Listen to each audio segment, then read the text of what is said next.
The new WLTP procedure. In road traffic, there are primarily two types of emissions. On the one hand, the carbon dioxide output, which is directly linked to fuel consumption. On the other hand, for example, nitrogen oxide and particulate emissions. The emission standards set limit values for these pollutant emissions. There are standardized test procedures for determining the carbon dioxide output and pollutant emissions. The NEDC cycle was last revised more than 25 years ago. It is no longer suitable for a realistic evaluation of current vehicle generations. That is why the new WLTP procedure replaces the existing NEDC certification. WLTP stands for Worldwide Harmonized Light Vehicles Test Procedure. There are major differences between the WLTP and the NEDC. The WLTP cycle is based on globally determined real driving data, and for this reason is more realistic and significantly more demanding. The average speed is much higher. The route in the test cycle is more than twice as long. The maximum speed is significantly higher. Acceleration is more powerful and the vehicle stands still less.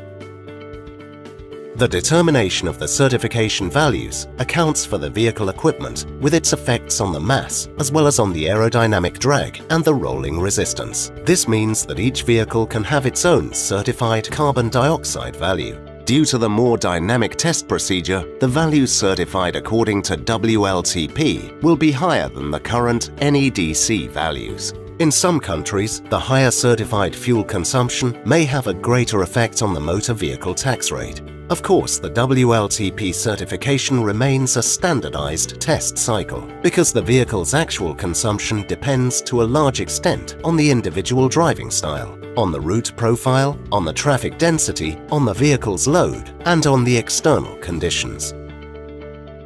The switch to the WLTP procedure is a major step towards more realistic fuel consumption figures and more transparency. It is taking place in several steps. The WLTP consumption and emission cycle applies to vehicles to be newly certified as of September 2017, and as of September 2018 for all vehicles newly registered for the first time. The WLTP is obligatory for all EU member states, and other states are looking into introducing it at a later point in time.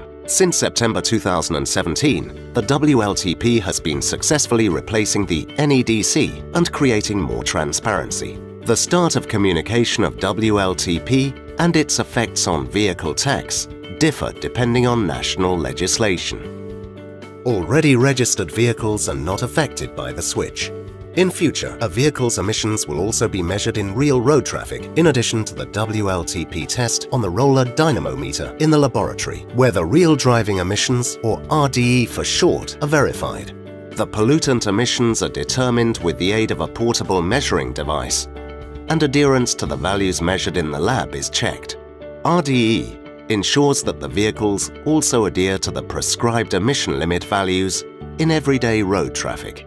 The new WLTP and RDE regulations facilitate even more realistic and reliable measurement of the carbon dioxide output and pollutant emissions. The new WLTP test procedure brings more realistic consumption values, and the RDE test makes the link to adhering to the limit values in real driving conditions. At Mercedes-Benz, we are constantly working on the technological advancement of our engines in order to reduce emissions and implement new standards. For more information, please visit our internet pages or your Mercedes-Benz dealer.